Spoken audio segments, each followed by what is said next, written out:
debt collector diteriaki rampok oleh pemilik pikap nunggak cicilan 11 bulan, diduga dijual ke orang lain. Ya jerit tuh. Kalian jerit rampok mobilnya, kalian nggak tahu apa yang dirampok. Jangan kalian apa-apain. Oh siapa?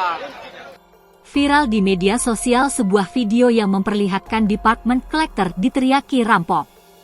Department collector tersebut diteriaki rampok oleh pemilik pick-up yang hendak ditarik paksa di Jalan Kapten Muslim, Kecamatan Medan Helvetia pada Rabu, 10 Juli 2024. Dalam video yang terlihat pada unggahan Instagram Medan Viral Info, tampak pihak department collector hendak menarik paksa mobil pick-up tersebut. Tak hanya itu, pihak department collector juga menjelaskan mengapa mereka menarik paksa mobil itu. Namun saat hendak menarik pick-up tersebut, pihak department collector malah diteriaki maling oleh pemilik mobil tersebut. Bahkan saat itu, lokasi penarikan pick-up itu seketika ramai dengan warga sekitar lantaran teriakan pemilik mobil. Terlihat dalam video itu, istri pemilik mobil sempat adu cekcok dengan pihak debt collector. Pada keterangan unggahan itu dijelaskan, ternyata mobil jenis pick-up tersebut sudah nunggak cicilan selama 11 bulan lamanya.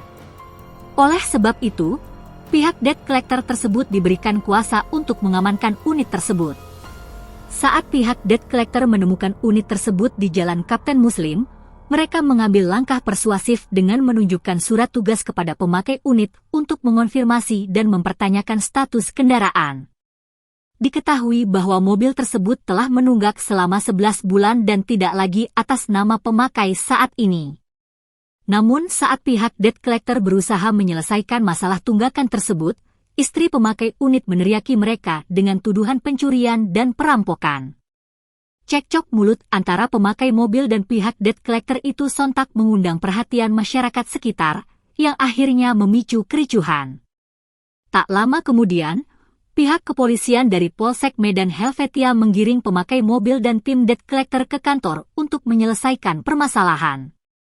Namun, saat proses persuasif berlangsung, pemakai unit tidak kooperatif dan kabur dari Polsek dengan membawa mobil tersebut. Sebelumnya, pihak leasing sudah beberapa kali mendatangi rumah pemilik mobil untuk menagih cicilan, namun pemilik rumah selalu tidak berada di tempat. Download Tribun X sekarang, menghadirkan lokal menjadi Indonesia.